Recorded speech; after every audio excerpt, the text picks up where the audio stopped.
good morning. So we'll continue our discussion on successive substitution. As you may recall, we are trying to now work on successive substitution for a two component system. The specific system we have in mind is the fan duct system. So the equations for the duct and fan are given. So I've already dictated this problem to you. So there are two variables in this problem. One is P, which is the head, which is in, or the pressure, which is in Pascal. So the other one is the volumetric flow rate, which is in meter cube per second. So these two are interlinked by the two respective equations. Now we want to solve and get the operating point. I don't want you to see, from your previous knowledge you can try to substitute for Q and solve as a one variable problem and make it make the whole thing very trivial, but that is possible. It is possible for you to do this because it's just a two equation problem. In principle, it is possible to keep on substituting back into the respective equations such that you finally end up with one equation, but that is not the intent. I mean, it's not that somehow we will solve the problem, that is not the goal. We want to see how optimally we solve the problem given a multi-component system. That is why it is important for you to recognize that you have to essentially solve this as a two variable problem, right. So the qualitatively how the characteristics will look like are shown in the blackboard. So one is the duct characteristics, where is basically the pressure rise, which is q into 1 to the power 1 point q to the power of 1.8. This 1.8 is a consequence of the Darcy-Weisbach equation, which gives you the head loss FL V squared by 2 GD. F itself is 0.182 Reynolds to the power minus 0.2. The 2 and minus 0.2 they combine to give 1.8. I have already discussed this in the last class.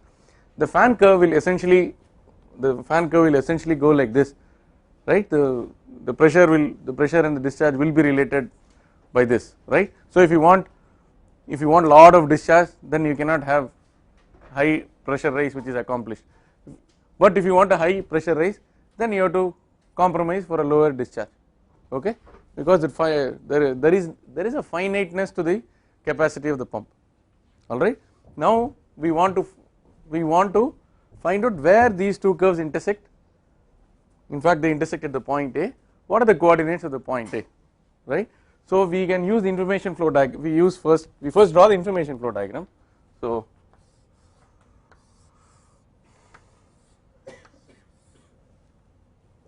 this is the duct.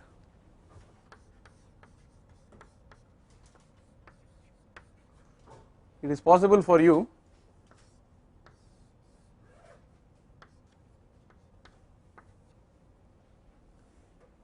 to use Q as the input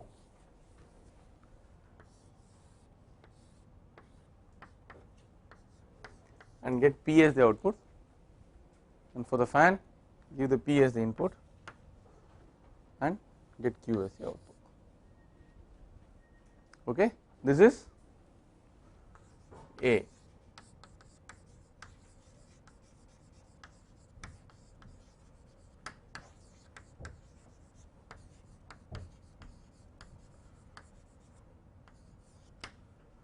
So you can qualify. It is not the information flow diagram, it is an information flow diagram, because there is no law which forbids you from rewriting this equation as Q equal to P minus 79 divided by 10 to the power of 7 whole to the power of 0.55. Okay, so this is an information flow diagram. Now let's try to solve this problem with this information flow diagram. In order that all of us proceed along similar lines, I have also given you the starting point. You can either start with P equal to 200, correct, Q is equal to 10 meter cube per second, or P equal to 200 Pascal. All right. How many of you already finished? Is there anybody who has already finished? Why don't you start making the table, right? So I told you, please employ an appropriate stopping criterion.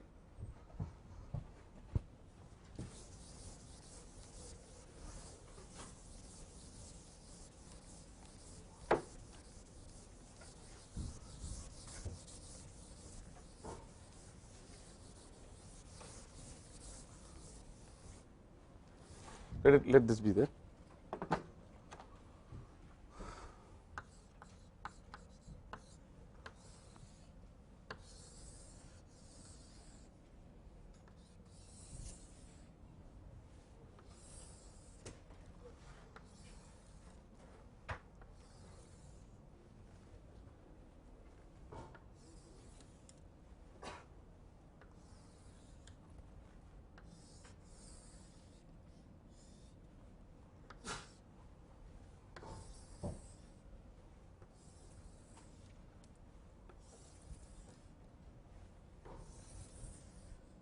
So serial number P of I Pascal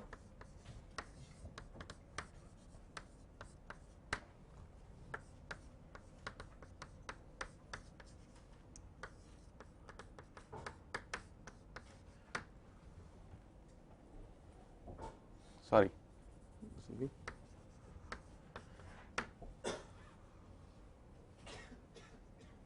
what will be the stopping criterion?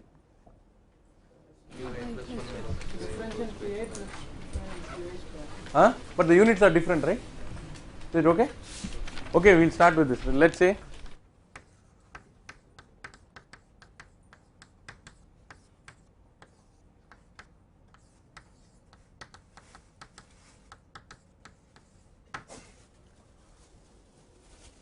if it is like normalize and then do what? So that's all that looks. Or you normalize and have a separate criterion, each of which has to be less than 0.1% or something. So nobody will tell you what the appropriate stopping criterion is. It is for you to figure out. So whatever is appropriate, whatever you deem fit, you use, right? But it will be reasonable. You should be able to convince somebody that this is adequate. There is no need to proceed with more number of iterations, right? So let us start with this information flow diagram.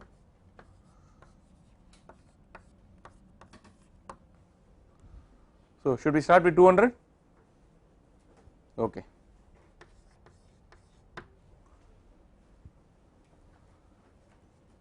So we are starting from the fan equation, right?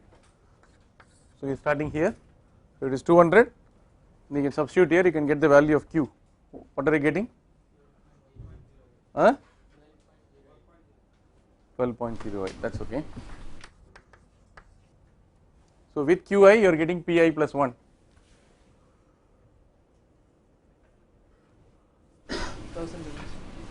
Huh? I think it will diverge, right? Is it diverging? Yes. Okay, 1037. Now there is no need to put this additional column, right? Is it required? Anyway, we are going to use this again, right? Or you want this?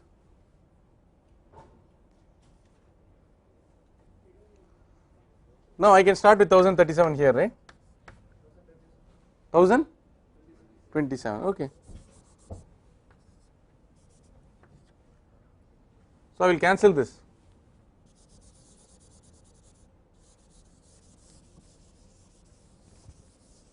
It's not required.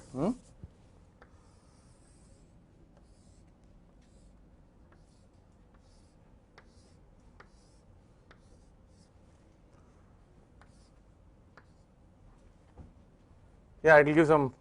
No, from 1027 if you want to go to Qi minus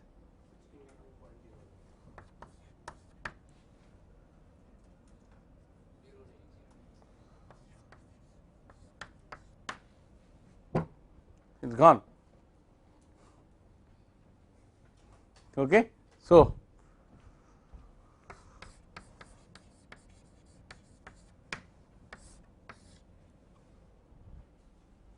doesn't work. So we are forced to use the other information flow diagram, right? And then we will see whether it works. If it works, then we will turn around and find out why this information flow diagram did not work. Correct? Okay. Of course, you can realize that there is a q to the power 1.8, there is a p to the power 2 and so on. So it is not linear.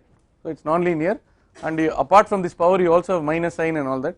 When something is 15 minus something whole square, it is very dangerous, right? There is every possibility that it can turn negative, but you know that both p and q have to be non-negative variables, right? So you cannot have a negative flow rate in this case and all that, right?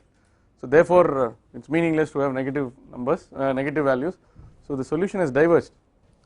So let us go to the B.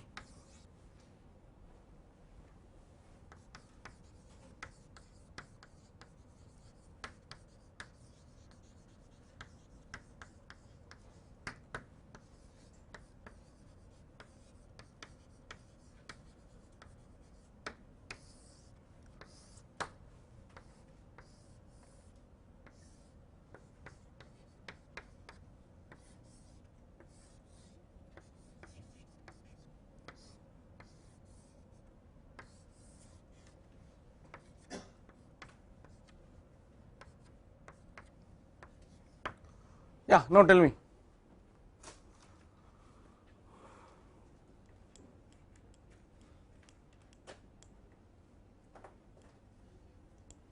I will use for the duct P is the input, for the fan I will use Q as the input,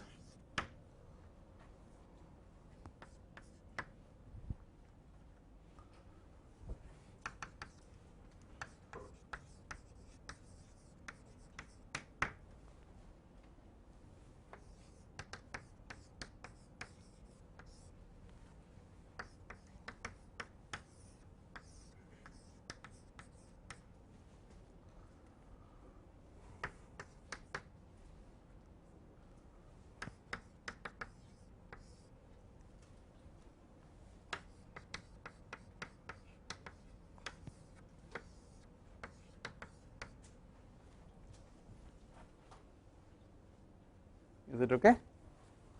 Please correct me if I made some algebraical errors, is it okay? Now try, I will give you 10 minutes, please try, it will work. Okay, now we have to draw the tabular column again.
Yeah, we start with 200 again.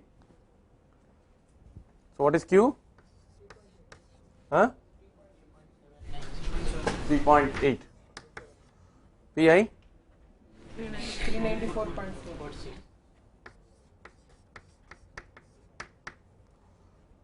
So we didn't calculate QI plus 1, so we will wait, right? Or you can put one more column QI, we can't calculate this now, right? You have not seen the change in both the variables. Let us hang on. So now let us put 394.6. Okay. That doesn't matter, it will convert. Now with 394.6 you can 6.43 calculated. Now what is this?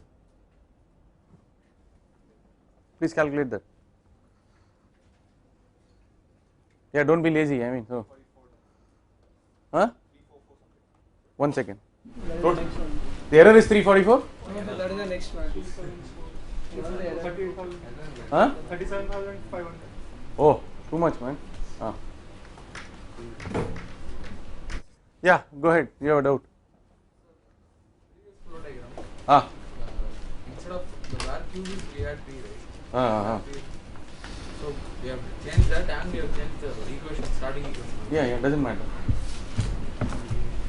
No, why do you always suppose somebody says P is equal to, that's what I have been saying, when somebody says P is equal to 79 plus 10.7, why do you always think that this equation should be used to find out P given Q? Who told you that? I never told you that. It's not like a teacher saying that y is equal to mx plus c, x is the independent variable, y is the dependent variable, both are both P and Q are variables in the problem, there is no teacher in life. So there are two variables, two equations are given, somewhere you have to start. Okay. So we started with cup, no, last time. Huh? You go ahead. There is a problem with one of the two equations. That is because the derivatives are growing rapidly. That we will see. whenever you try to solve for g of x equal to 0, when x equal to alpha, g dash of alpha must be less than 1, that is a condition, I am going to state that. Okay. So if the derivatives are derivatives lead to very high values, then the scheme will become unstable. Okay. So now 6.43, Vikram, you are working on this or? I got a different value. 345. 345. 45. We are almost there. Okay. Yeah, we have to wait. Now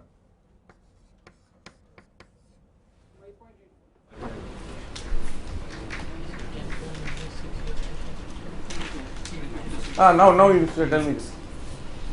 Now we have all the values. Please tell me this.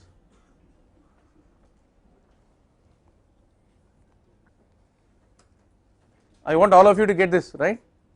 The quizzes I will have problems of this level, right, or more, not lower than this. I will not give you a single component system, it will be a 2 component system, you have to do simultaneous. I may ask you to do either this or the Newton-Raphson method, which I will teach you tomorrow. So we will start with Newton-Raphson method for a single variable tomorrow's class, and you remember that electrically heated filament or some electrically heated wire, that problem we will solve by Newton-Raphson method, and we will solve the same problem by Newton-Raphson method.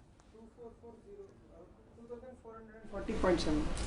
2440, not bad, right? Okay, but we are still way off from our target. I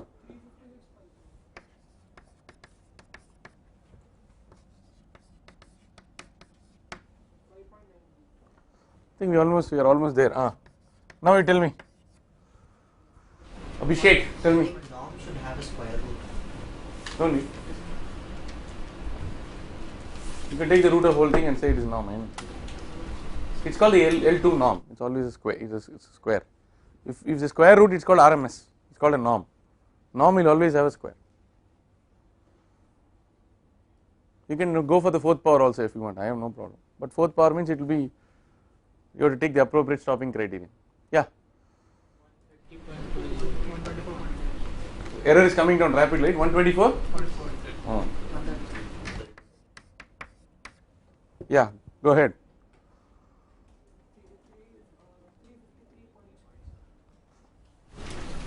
Point 7. 5.96.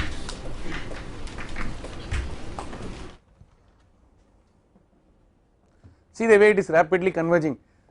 If it converges, the successive substitution will rapidly converge. If it diverges, it will rapidly diverge. Success or failure is guaranteed, immediate. It doesn't agonize. It doesn't agonize you. Yeah, what is the value now? I think we have got down, we got to some decent values. 7 point?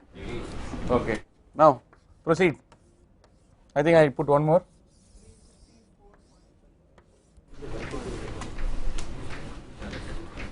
$354.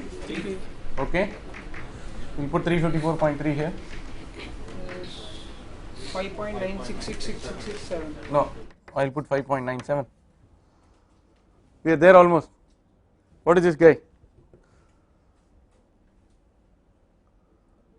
10 to the minus? 0.36. It's still 0.36. Yeah, one more then. With 5.97. 54.2. 0.2.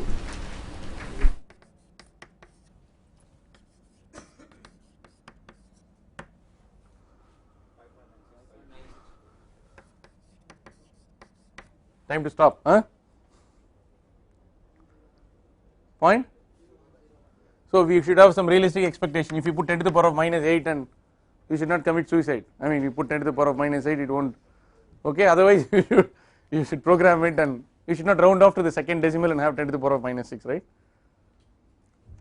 You start writing up to the 4th decimal, and then you have 10 to the power of minus 4 or minus 5. When you are rounding off to the second decimal, 5.9697, it will always have 0.01 error and all that. So you should understand the importance of, the number of digits, significant numbers and significant digits and all that, right? When you say the error associated, when you say the temperature is 36.54, when you say the temperature is 36.5 degrees C, or the temperature is 36.50 degrees C, there is a difference.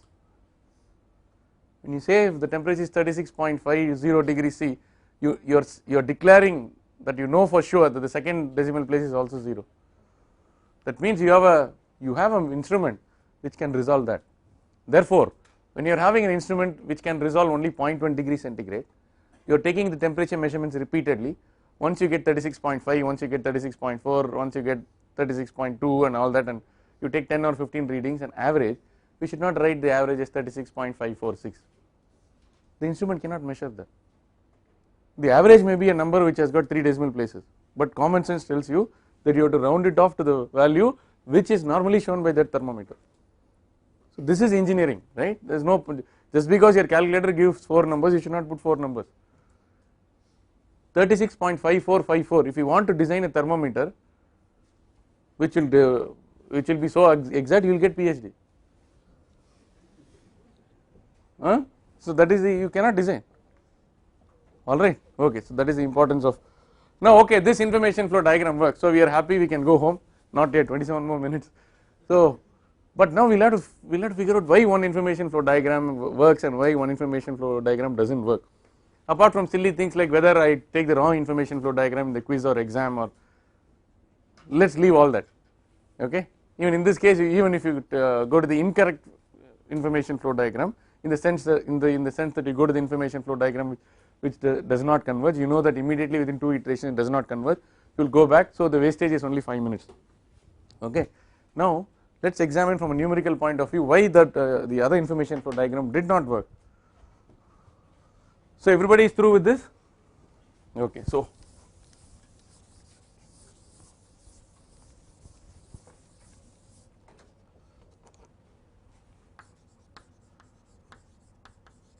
what did we call it, information flow diagram, A or 1? Okay.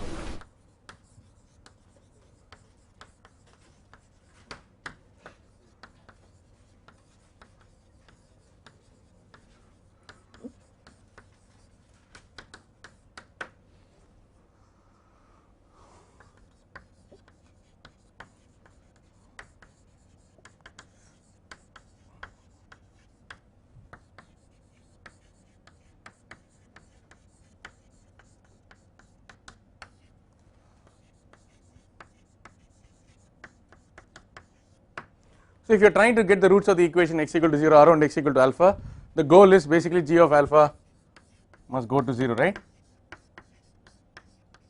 You want it to go to 0, right? Then alpha is a root, I say it is approximately 0, I mean it will not be 0.000, you know that within limits it is alright. So the requirement now is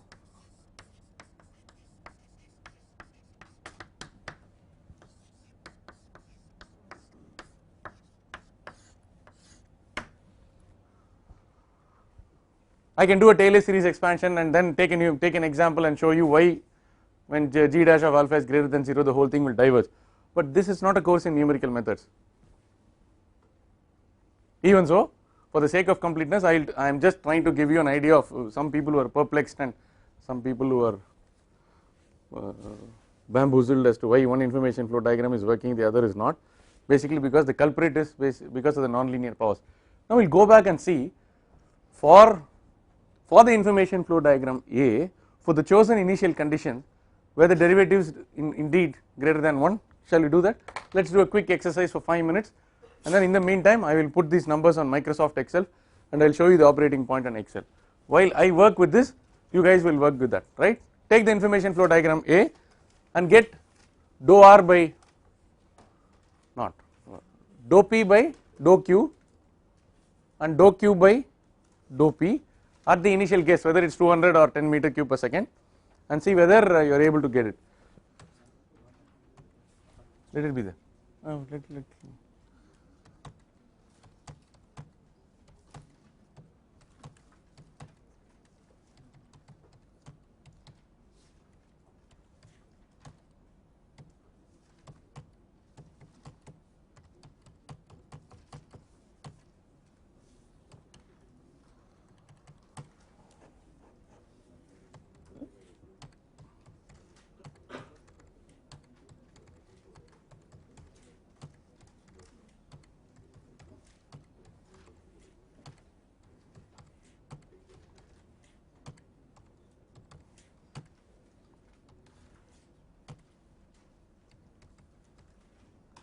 Did it go up to 1000?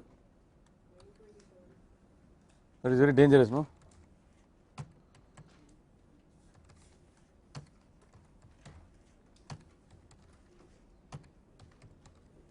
Oh.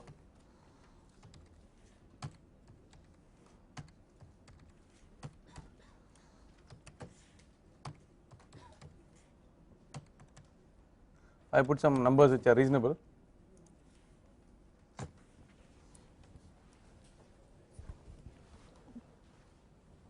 These were the equations we used. Second case. Okay, so this is what is this now? Q. This is Q, correct? This P, yeah, correct? Okay, now I will, so this is Q, this is P, okay, so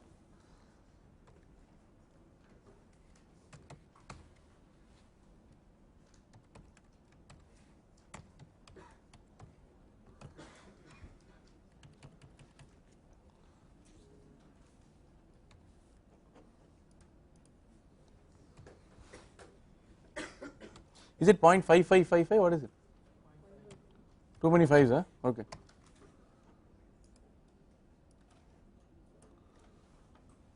So the numbers are decent, formula is correct, is it correct? Okay.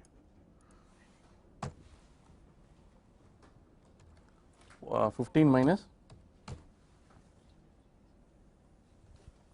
A1, is it correct?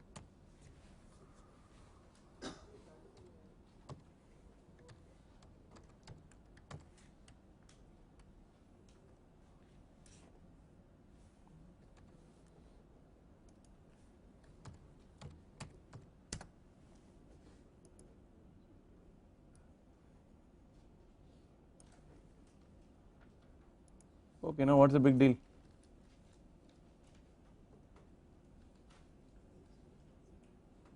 Okay, I plotted the two equations. How do I solve the, how do I show it now?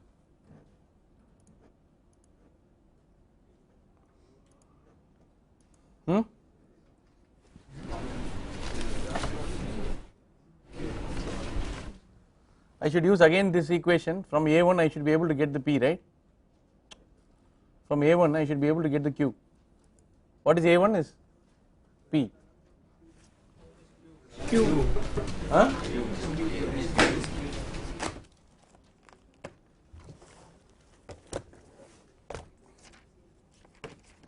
Tell me what is A1 is? A1 is Q, okay, and B1 is P, huh? Now I should be able to get P from A1, that is starting from Q, okay. So using the, which equation did we use here? Okay, from the other equation I have to rewrite. What was the other equation? So P equal to 10.7,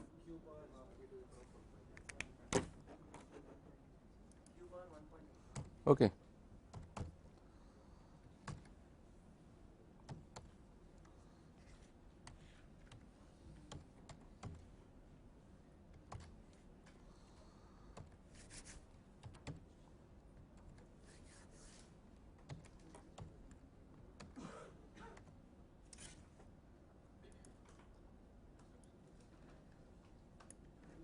All right.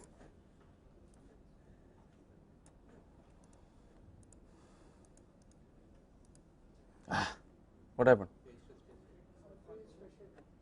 Page special, huh? Come, tell me, Abhishek. Page special, huh?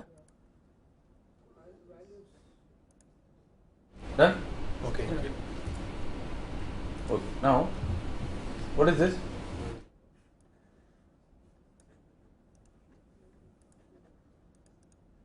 This space is all right.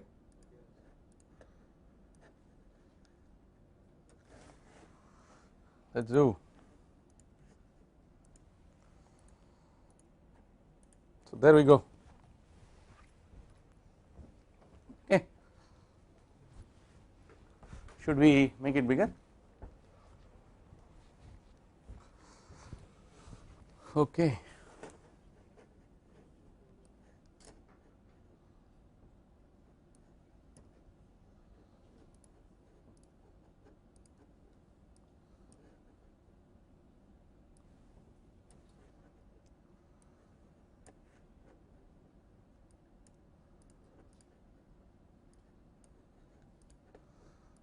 Always dicey, huh?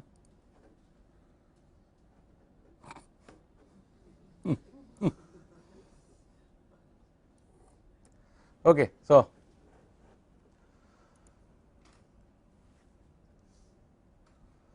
where are these insert shapes and all that, man? Huh? Not picture. Where are the arrows?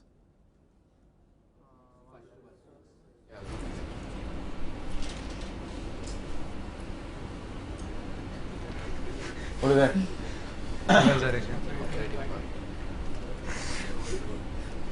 Text box. I think I will die finishing this. Okay, this is so this is basically the operating point. So this is basically P, correct? X axis is P. This is Q in meter cube per second. This is your P. Okay. I want to call somebody who is good in Microsoft Excel. I want somebody to do an exercise live now, okay. That is the duct characteristics are the same, but suppose the fan characteristics are displaced 10% above and 10% below, the operating point will be shifted. So can we take this equation, the equation given in blue, suppose you want to multiply by a factor of 0.9 or a factor of 1.1, then graphically depict how the operating point changes. Who is going to volunteer?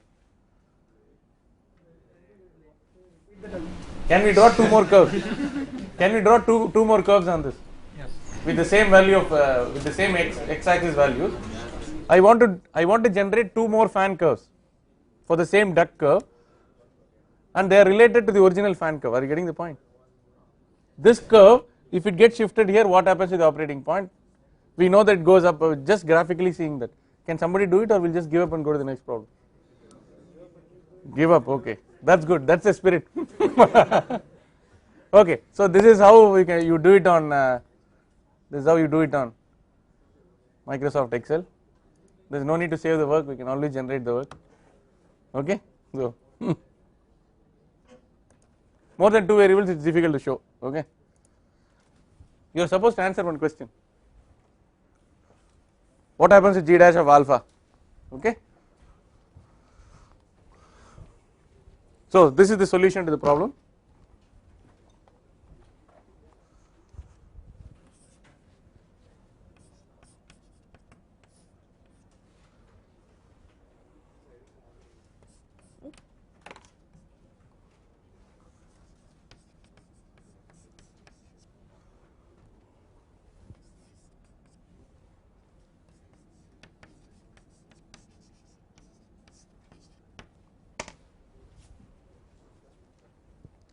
So people who have completed this, let us do the last part of the problem. Examine the stability of the system at the operating point. This is problem number 6, right? Problem number 6, you whatever you have done so far, take it as part A. Part B, examine the stability of the system at its operating point. Examine the stability of the system at its operating point. What do I mean by that? So if I start with an initial guess which is close to the correct answer, but which can be left of the correct answer or right of the correct answer, whether it is proceeding to the same operating point, that you will have to numerically test. That means you have to go back to the same equations and see whether you overshoot. Are you getting the point? If you overshoot, suppose you start with, you go to 360, when you go to 360 after 1 or 2 iteration, does it come to 354 and 5.97? That is one way of checking it. The other is instead of you approach from 5.99 5.96, so you approach from 5.8 or 5.6 whether it goes, just complete this, do this exercise so that this solution is complete. How to determine the operating point of a system using the method of successive substitution? How do we show this graphically? Why one information flow diagram is not working? Because of the first derivative, and then how to examine the stability of the system at its operating point. Yeah, but now for the sake of completeness you finish it. I know that we have started from 3.8 and but I want you to specifically examine very close to that. Instead of 5.97 you can start with 5.85 or something and go to 6.15. If you start with 5.85 and 6.15, are you quickly coming back to 5.97, or you start from 340, you also start from 360, whether you are quickly coming back to 354.2. Show it, it will just take 5 minutes so that the notes is also complete, so that your understanding is complete. And then we will go to one more problem, that will be the last problem on successive substitution, and tomorrow we will complete that and start the Newton-Raphson method. Please complete this. So I will write the question on the board.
So that we still get the same answer.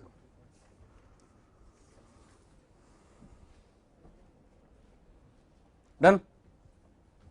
Okay. Yes, Deepak. P of x equal to? The differentiation. Ah. What exactly is it? No, you will. What is the other information flow diagram? Okay, let us finish this. It is also being recorded. So you are okay with this space? I feel that we are going a little slow, but it is okay. Okay, as people are examining, we will also try to answer the other question. Why the other information? Why this information flow diagram, for example, works?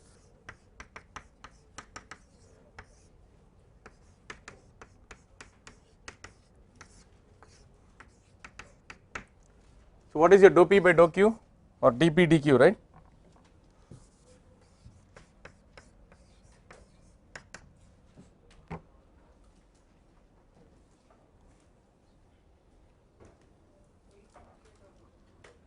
So you just say 15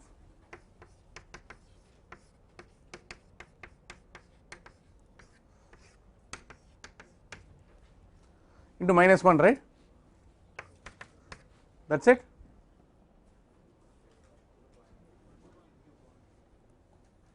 Into that, that is there, into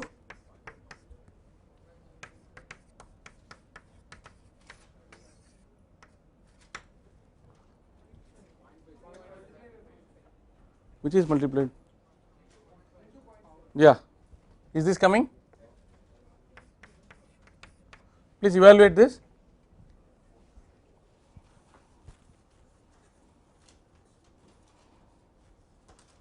then huh?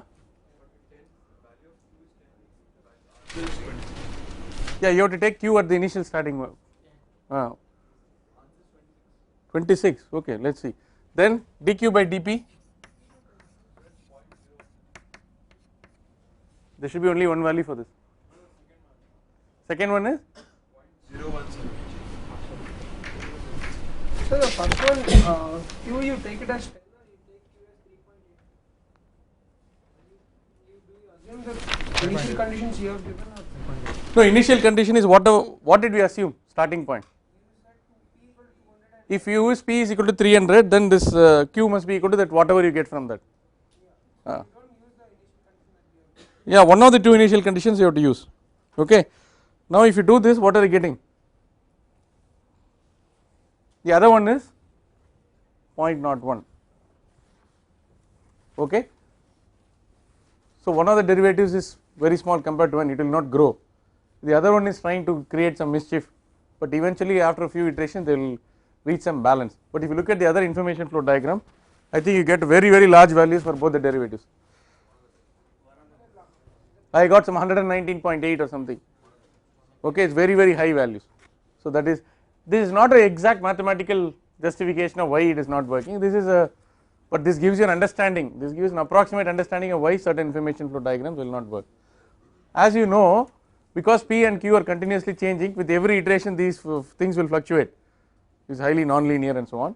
But one of the derivatives is showing promise. But if you go to values which are closer, but when you are actually reaching the correct answer, after, if you work this derivatives out for the third or fourth iterate, both will be less than 1, and that is how we are eventually getting convergence. Okay. But no, one was 119.8 or something. One is very big. Yeah, but what I am telling you is you have to do this for each of the iterations and see how it is progressing, right? So this the previous information flow diagram, when it is diverging, if you look at the derivative, it will be enormous. That is why it is diverging. But here, though first one of the two derivatives was more than 1, the subsequent derivatives it will die down, it will settle down. Okay. Here, Rajan, if you write the equation like this, you have the error there, and the error is getting, it's not growing. Yeah, because you have The put into the error is going. yeah.